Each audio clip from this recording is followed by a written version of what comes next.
আমার চেতনা শুধু শব্দের করস্পর্শে ভেঙে যায়, অথবা তাকেই আমি খুঁড়ে ফেলি যেন উদ্বেলিত ছায়া গন্ধ ঝরা গাছ খুঁড়ে ফেলে বীজের আশায় সূর্যের আন্দোলনে মাঠে মাঠে যা কিছু নিহিত।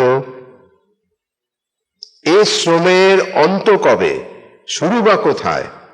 পূর্ণ পুরুষের মতো প্রেমে অবরোহ কবে বা গিয়েছে জানা অর্ধেক উদর তার, বাকি সব লজ্জারুণ ঘের যৌন প্রহারের শব্দ নিশীথের অন্ধকারে টানা। না হয় জালের ফাঁকে জেগে ওঠো কালো স্থপতির বিষাদ করুণা মাখা ভাঙা হাতিয়ার আর লোহার তর্জনী, না হয় জালের ফাঁকে জেগে ওঠো গতি অবতীর আত্মশাসন মুক্ত লোভে ছেঁড়া দ্রৌপদীর বেনি। ধৈর্যই আমার নাম, চতুর্দিকে তুলেছি দেয়াল, যখন আঘাত এসে পড়ে শুধু শব্দের ক্ষতির।